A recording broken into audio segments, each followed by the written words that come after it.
Well, good morning, everybody. This is the first time I've done this on our calls is we're actually going to be sharing the excerpts from when Ben and Chris interviewed Will Guidara before he went out to speak at Build How.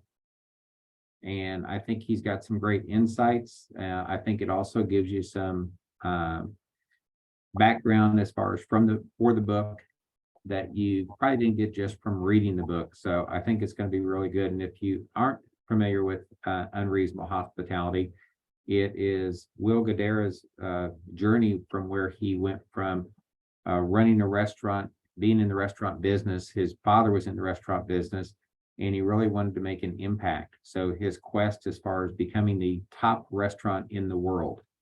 And he did this through different things, but the catalyst was going above and beyond, what his clientele really expected. And I think he gives some great insight on that. Before we get started, though, let's talk about any wins you had yesterday, shout outs to other people that are involved in your life or where you saw our team values exhibited. And we'll do 3 of those and then we'll get started. And don't worry about raising your hand, just jump out there and tell me what your wins, shout outs, or where you saw our team values exhibited.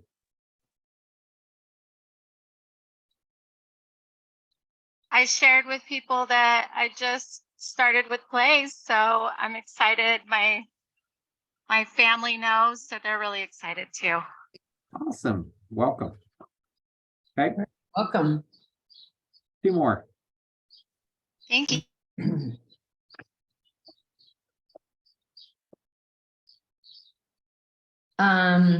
Yeah, we have a big open house tour downtown, and so I have a listing downtown. So I'm hoping we can get some good activity. So that doesn't happen too often.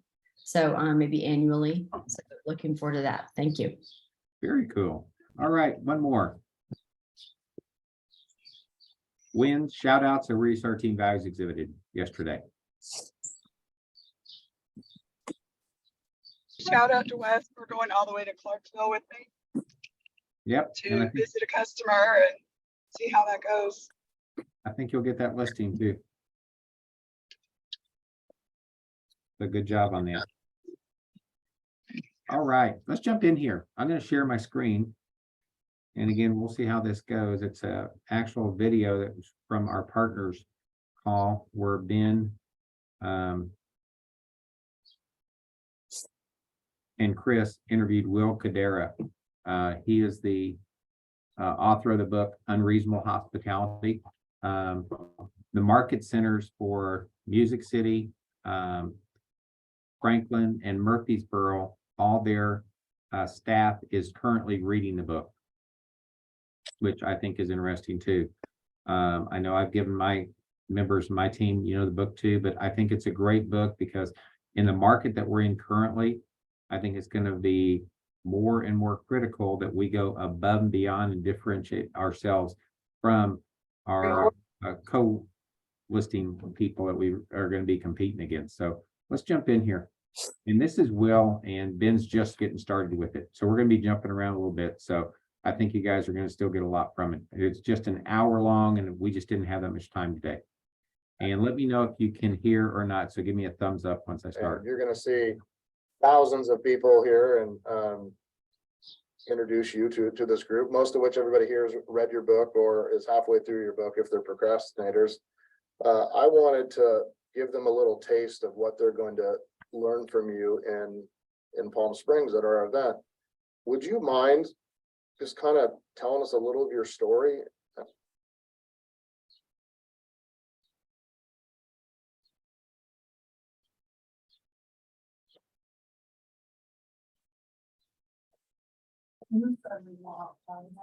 Mm-hmm.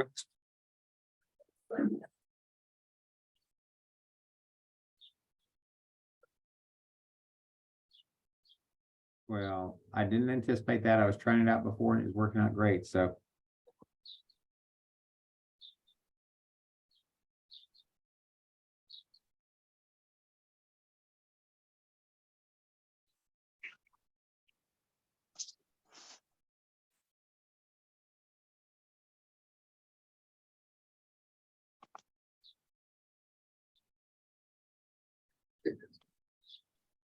affected 100. I've listened to many of your interviews and read your book, but I would just love to hear, like, how did you become this expert on unreasonable hospitality? What got you to that point and eventually, but prior to that, let's just talk about the human named Will for a few minutes.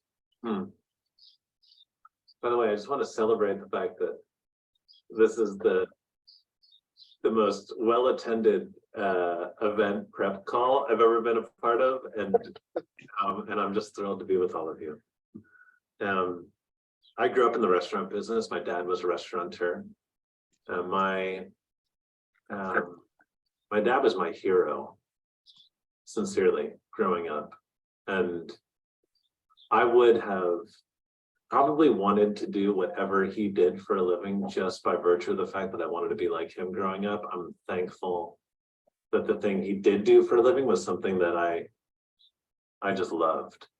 And he was my hero for a number of reasons, but perhaps most importantly, and anyone who's read the book knows this story, when I was a kid, my mom was diagnosed with brain cancer, and she survived, but the radiation treatment that they used to basically kill the tumor that remained in her brain after the surgery deteriorated her physical state to the point where she became a quadriplegic. And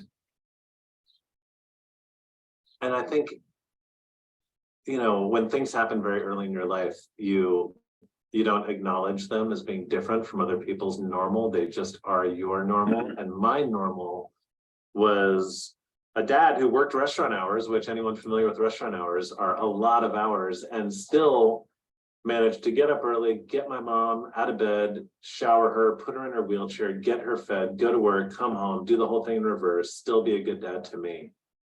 And my dad and I became very, very close for two reasons. One, I was enamored by that side of him and his ability to give endlessly without ever even for a moment feeling bad for himself, which, by the way, he had every reason to feel bad for himself. But then also because we became a team.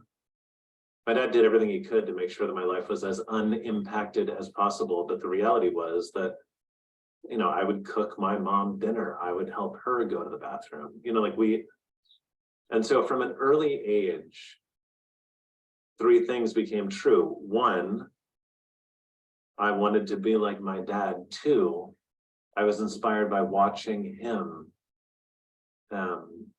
how good it felt to be cared for, me and my mother cared for by him. And three, it just became a part of my normal to recognize at an early age how unbelievably good it felt to care for someone else.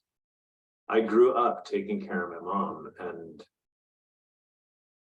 as much as I wish my mom was never handicapped, I fucking loved taking care of her. I loved serving her. I loved loving her. And most people hear this story and they pause on what I lost out on as a kid without recognizing how the gift I got was to be able to serve at an age much earlier than most people are given space to serve. And so I'm kind of answering both questions simultaneously. By the time I was 12, my dad, again, this is in the book, but like, I've always been super, super intentional. My dad sounds like me, except his voice is an octave lower. I played the drums in college. He played lacrosse in college. Like, he's just more manly than I am. And he would always, like, we'd be on our way home from SeaWorld and he'd ask me what I learned, or he would also like always want to make sure that I knew what I was trying to get out of every situation. And he wanted me to know exactly what I wanted out of my life at an early age, such that he could groom me towards being as successful as I possibly could in achieving it. And when I was 12, he asked me what I wanted to do when I grew up, and I told him I wanted to be in the restaurant business. Something else I feel amazingly fortunate for. I know many people in this day and age who get into their 30s and still haven't found the thing that they feel like they were meant to do. And so hospitality is all I've ever done. And so, well, shoot, if I didn't get good at it by this point, then there'd be a real host of issues. Tell me about your dad's restaurant. My dad was the president of a company called Restaurant Associates.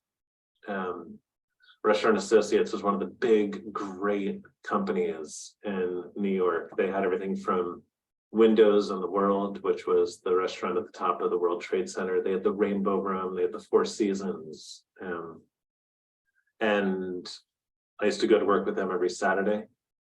My dad, not like, and by the way, I'm like talking about like these deep, intense stories of my youth. They're not meant to make people sad, quite the contrary. Another quote from my dad is, adversity is a terrible thing to waste. Those stories are what made me who I am.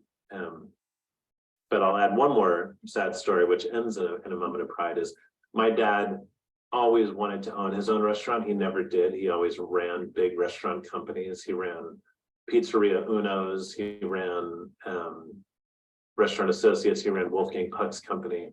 He could never actually start his own restaurant because he couldn't leave the health insurance benefits of the big companies behind with all my mother's medical bills. And so when I finally did own my own restaurant, it was not just an accomplishment for my own self, it was like a legacy accomplishment on behalf of the family. And so yeah, my dad was a badass. He was more of like an old school operator. And so here's like a couple funny stories about my dad. My dad, there's theft in restaurants. He was running Ground Round. Has anyone ever heard of Ground Round? Do you guys know the concept I'm talking about? Ground Round was the place where there were like giant baskets of peanuts and people would just eat the peanuts and throw the shells in the ground. By the way, an amazing concept, right? We talk about having a culture where there's no such thing as a bad idea. And I love the fact that that company had a culture where someone at some meeting someday said, hey, what if we put out baskets of peanuts and everyone could just throw the peanut shells on the ground? I mean, it's on its face a terrible idea, but somehow the culture allowed it to go through, and that became the defining. I just saw in one of the comments, Ground Round, the peanuts, right? Like that one thing became the defining element of the entire concept. Anyway, he was running one and there was theft, and my dad's the guy that stayed up all night and climbed to the top of the building next door with a pair of binoculars to actually watch the restaurant all night long to see who was stealing from him. It's a good example of how my dad is more manly than I am, because I never would have done that. My dad was the guy that every time I opened a restaurant, he would say that my competitors were going to start social media accounts and start saying bad things about my restaurant to keep us from doing well. And I was like, Dad, I don't think that happens anymore. I think that's a little more old school than how the world works now. I've had many mentors over the course of my life. In my dad, I learned how to be a maniacal operator. From other people, I learned a bit more about how to develop a powerful culture. I'm writing down these things you say. Adversity was a terrible thing to waste, or is a terrible thing to waste. That's so true. What do you think makes an amazing operator from Dad's point of view? And then maybe what about from your point of view? I mean, a lot of the time, those two point of views are very aligned. I think if you were to ask my dad, he would say consistency and integrity. That the way you do one thing is the way you do everything. And the only way to do something is to do it the same way every single time you do it. Yeah. And that, by the way, is not just as it pertains to systems, but perhaps even more importantly, as it pertains to people. Yeah. So that no detail is too small, and you can't decide when it's time to care. Yeah. As we get busy in business and the business scales, sometimes you get a little too far from the front line, so to speak, and you forget that. Yeah. In your book and many of the interviews, you start off with the story of getting recognized as being one of the top 50 restaurants in the world. Would you just tell us that story in your own words again, like just how that came to be, and then what happened when you were sitting in that chair and they announced you, and then what changed, so we can kind of be a part of this journey, even though many of us read it? Yeah, I mean, I think it's impossible to tell the story without going back to the first time when I was there. Please. We went there to accept the award. And it was the first year we were on the 50 best list. And when you go there, it's kind of like the Oscars, right? You're in this big, beautiful auditorium. You're dressed up in a tuxedo. You're surrounded by all of your heroes. Imagine an actor the first time they're nominated for an Oscar, and there's like all of the people they've spent their life looking up to. It was what it was like for us the first time. The difference between the 50 best and the Oscars is that when you go to the 50 best, you don't want them to call your name for as long as humanly possible, because you don't know where on the list you fall when you get there until they start counting, and they start at 50 and they go down to 1. When we got there, it was assigned seating. I like to gamify everything. A lot of people in my life or in work have asked me how I challenged my team to get better year over year after year. I always said that I didn't need to challenge them to get better at it. I just made work feel like a game that we all enjoyed playing. And like any game, if people like playing it, you get better the more you play it. But I do like to gamify everything. And once I realized we had assigned seating, I tried to guess where in the list we were going to fall. And so I guessed like number 30 something, my partner guessed number 20 something. And then they started counting down and they said number 50, a new entry from New York City, 11 Madison Park. We'd come in last place. I uttered an expletive under my breath, had my head hung in sorrow, only to realize that the real reason for assigned seating was that they could train a camera on you and project your image in front of the entire arena. So there I was looking like an idiot in front of all my heroes. Everyone else, that's the moment where you like fake a wave and a smile. I never could have understood that. It was our first year there. We were the first restaurant that was called. I see this thing last place for the top 50. Yeah. And eventually I had the perspective to realize that. But I think sometimes with intention, you need to avoid having that kind of perspective. I talk about The Last Dance in the book, the Michael Jordan documentary, where every time like someone would casually run into him on the court, he'd pretend like they'd done it on purpose to create stakes. I could say, well, yeah, we're the 50th best restaurant in the world, but that wouldn't light a fire underneath me as big as the one I needed to propel me forward. Focused on the fact that I came in last place, full stop. That's kind of what I knew I needed in that moment. And so we left early, went back to the hotel, started drinking, went through the stages of grief, ultimately realizing that we hadn't yet done anything that impactful. You know, it's kind of patently absurd to say that one restaurant is the best restaurant in the world. What that list acknowledges is the restaurant that's having the greatest impact on the world of restaurants. And restaurants that had come before us, they had made unbelievable impact on the entire world of food by focusing on what was on the plate, what they were serving. And that night I decided that I wanted to create my impact, not with what we were serving, but how we were making the people feel that we were serving it to. The book is called Unreasonable Hospitality because I think anyone that's really successful in any discipline is unreasonable in pursuit of the product they served or they serve. My path to the top was to choose to be just as unreasonable and not in pursuit of product, but in pursuit of people. And we did that, and man, we could spend the next 30 minutes talking about all the ways in which we did that, and that's probably what we're going to get into when we're all together again. But 7 years later, we went back, and they started counting down from 50, and by the time they got to 5, they still didn't call their name, and when they said the number 2 restaurant, it still wasn't us, and we were number 1, and I think that felt good for the accolade. I think accolades are hugely important. You need a carrot for your team, like something that people can constantly reach for. You don't do it for the accolades, but if you don't take advantage of the existence of accolades, that's a waste. But it felt good for the impact that we had made. And my wife was there and I kissed her, and that felt good too. Well, you know, I've listened to a lot of interviews, and we had Michael Phelps at one of our events, and he talked about after winning all the gold medals, he kind of left there and had a little bit of a feeling of sadness or depression, or like, I've done this, now what? Did you go through that kind of crash of, I built my life around being this thing and now I am this thing and I'm exactly the same as I was the day before, now what? You know what? It's interesting. Yes. Like pretty deeply. But then the cool thing happened. Over the course of the next 3, 4, 5, 6 months, I started going to other restaurants in my own city, around America, around the world, and I started seeing the very things that we innovated that brought us to the top of the list starting to show up in those restaurants as well. Is there one you're most proud of?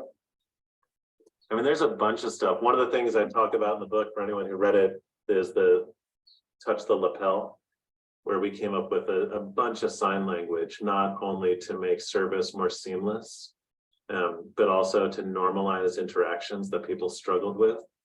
Touching the lapel was a way for our team to ask for help.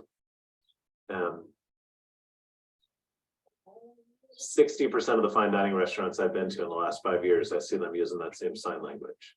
Wow. But it's more the dream weavers and all that kind of stuff that we started doing. It's more the fact that when I accepted that award, I was the first non-chef to ever accept the award. It was always the chef alone that went up and accepted it before. And every year since then, it's always been the 2 people that run the restaurant, the chef and the restaurateur.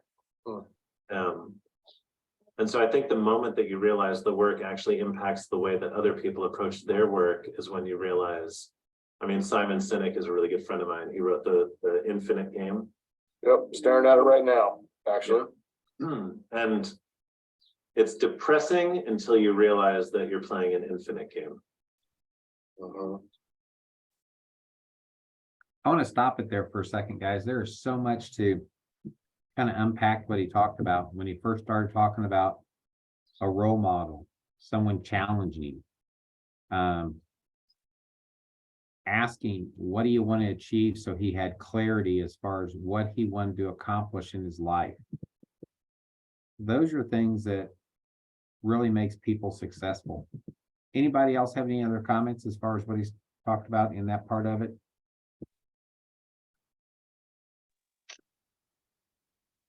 I love the quote, adversity is a terrible thing to waste.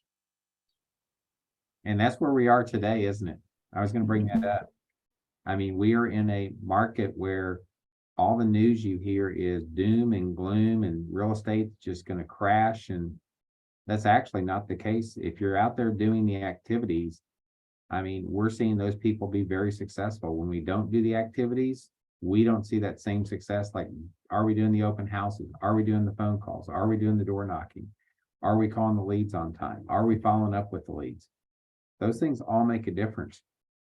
And I want to touch on one other thing too. I want to get your perspective on it is we will be the #1 real estate team in both volume and transactions for last year. And we don't want to get complacent with it, kind of what he's talking about. So what are each person going to use to kind of get that fire going? Like he said, Michael Jordan would kind of pretend like someone ran into him on purpose to kind of get it going. But what about you guys? What do you guys use to get that fire when you feel like you're bored with it or it's kind of mundane? Well, I think the keep working on skills to get to the place where people feel what they feel after we've served them. Mm-hmm. I think it's I guess I've given myself permission to not do everything for people, just, like finding some boundaries about making sure I'm taking care of myself as well as caring for them. So not going beyond that, but also finding balance where they feel very cared for. And so if I'm angsty, then that, they might get the edge. And instead, so even though I might not be able to do everything for them or go do crazy extra stuff, if I am able to kind of keep my like my language, my tone in check. And sometimes people will feel better as well. So it's not always just the things we do, but also the tone we're giving them when we do interact. What else do you guys use besides that, working on their skills to kind of keep you energized?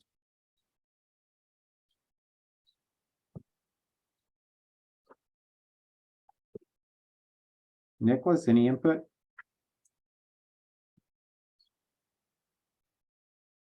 Wes, Go ahead.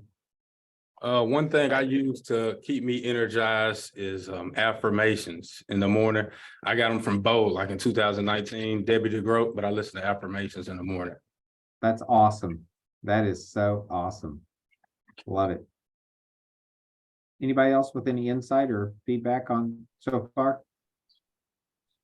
In my past, in my career, I've really partnered up with people that inspire me. So let's just say there's someone else on the team that's really energized and at a higher level that I want to get to.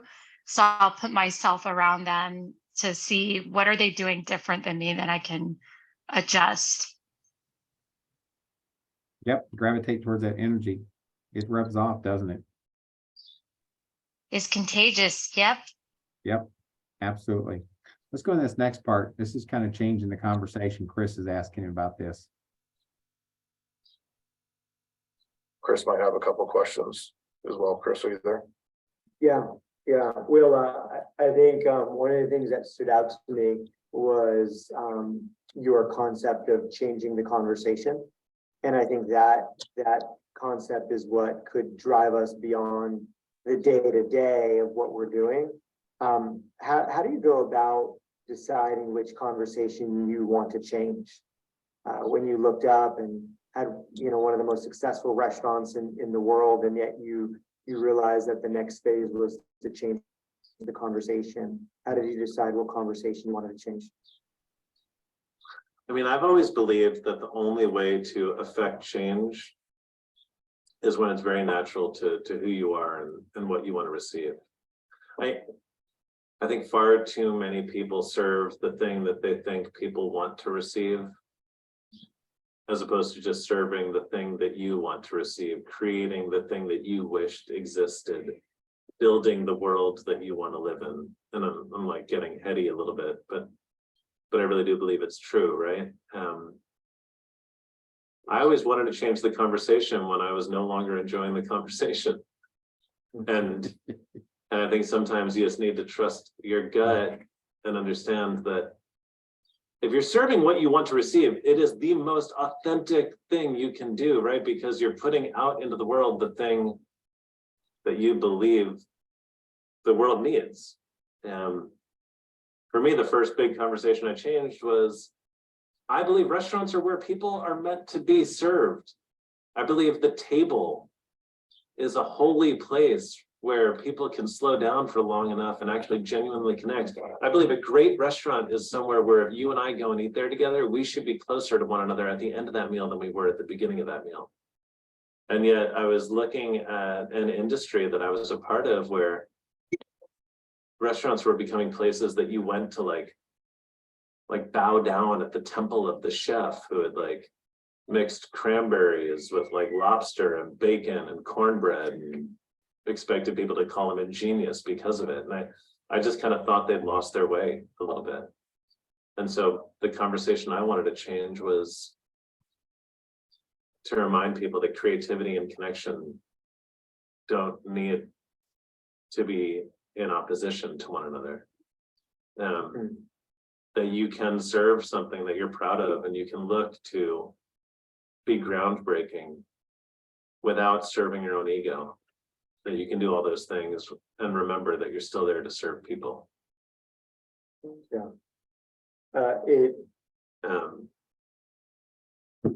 You know what, guys, I see this happen a lot, and I want to get your feedback on it too, where people get in real estate, they become very successful in their first year, 2 years.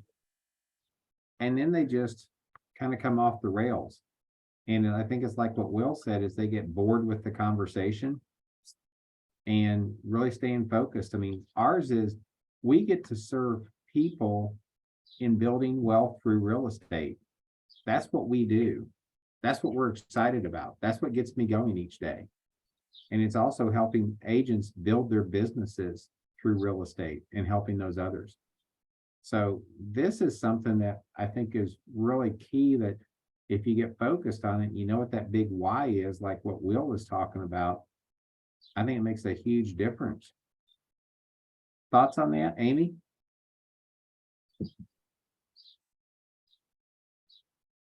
Oh, Amy's saying, oh, he called on me, damn it.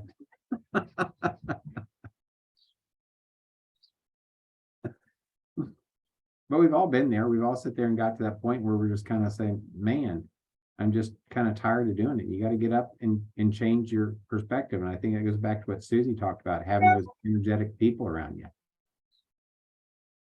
But having that why, as far as why you get up and do that, is a big deal. Thoughts on that?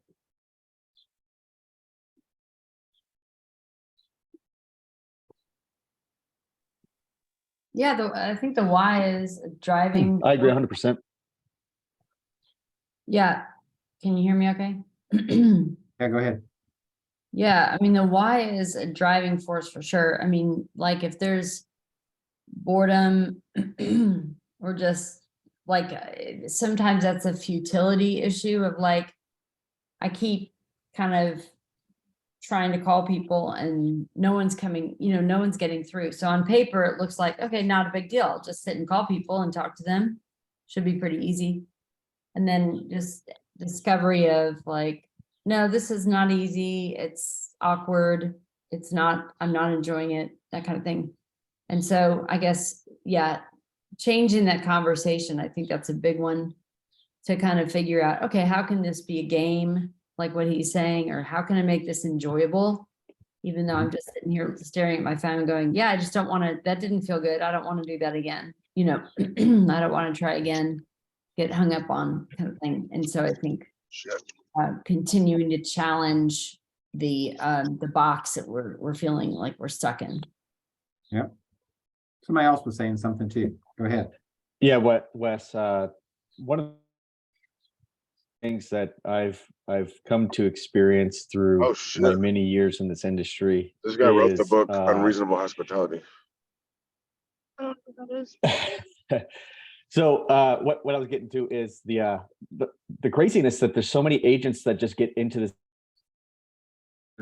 with nothing more than the idea of I'm going to get rich quick, and there's no why behind what it is that they're doing. And I find that is one of the biggest killers of success in moving forward in creating a career and not just a gimmick of a job. Exactly right. We went on an appointment last night with Annalise, and it was a young couple, and her parents had died. And she had a hard time being in that house, and she needs to sell the house. It's virtually empty now, but they need to clear so much to do what they want to do. But it's all about understanding where those people are coming from and how we're going to help them build wealth through that. And I tell you what, people will gravitate towards that more than you trying to make it like transactional, which Will talks about in the book. Make it an experience. Don't make it transactional. I think that's a huge one. We're going to listen to one more part here. And Will talks about ice cream, which I always love. So that's why I just love this book so much.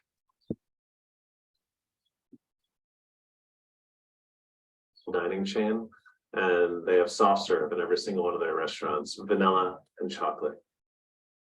And they've been serving vanilla and chocolate soft serve for years, and they wanted to be more creative. And so they picked a market in Buffalo, and they traded out vanilla soft serve for, I don't know, whatever, some other flavor of soft serve, and immediately got a complaint from one of their guests saying, how dare you take away my vanilla soft serve? I'm never coming to that restaurant again until the vanilla soft serve is back. But they just ordered a bunch of this other soft serve. They weren't changing it back for this one guy. But the CEO of this major company, in the moment, sent the general manager of that restaurant to the local grocery store to buy a gallon of vanilla ice cream and drive it over to the guy's house with a note that said, "We're sorry we changed the soft serve. Vanilla will be back. Until then, we hope this satisfies your cravings." That guy became the biggest regular at that restaurant. You talk about adversity being a terrible thing to waste. They took this guy that was so upset about something as ridiculous as a soft serve flavor, and rather than saying he's wrong for being upset, they chose to see it as an opportunity to make that guy feel loved. And it resulted in a customer for life. I also want to say, raise your hand. Are there real estate agents on this? Yeah, they're all licensed. Okay, so I need to just say something to the real estate agent community, because I did a TED, and in it I said, every single time I bought or rented a new apartment, at best, the real estate agent has left me a bottle of sparkling wine in the fridge as my thank you / congratulations gift. This is someone with whom I've spent weeks, if not months, looking together for my new home. They know every intimate detail about my life. Imagine instead if, when we walked into the apartment that we ultimately decided to move into, they overheard my wife commenting on the nook that she could imagine herself doing yoga in every morning. And imagine instead of the obligatory bottle of bubbles, there was a brand new yoga mat with a candle that said, "Welcome to your new home." A great majority of real estate agents out there still do that. And by the way, I think a well-chosen gift at the appropriate inflection point in someone's life can create a relationship that lasts a lifetime. But I do need to come clean that before the book came out and after the book was submitted, I sold my apartment in New York City and bought a new apartment, and I had the best real estate agent ever. And he wasn't even reacting to the stuff in the book. He was just living it, to the point where the TED Talk I just talked about, I parked my car and was going down to deliver the TED Talk, and I was talking to him about the purchase, and he's like, "You sound stressed, what's going on?" I was like, "Well, I parked my car last night. I need to go to do this talk right now." And I was going to drive down there, and I realized that they were doing construction and my car got towed. By the time my TED Talk was over, my car was parked in front of the auditorium. He had sent one of his guys to the impound lot. They got my car out of the lot and left it in front of the talk for me. By the way, it took his guy like an hour. I guarantee you I will never buy an apartment from anyone else in my entire life. And I guarantee you, when his guy saw the look on my face, it made his day better too. We talk about what legacy I hope to leave. It's that virtuous cycle of generosity. The rest of us are. Guys, what do you think about that? Isn't that a great thing what Will shares there with us?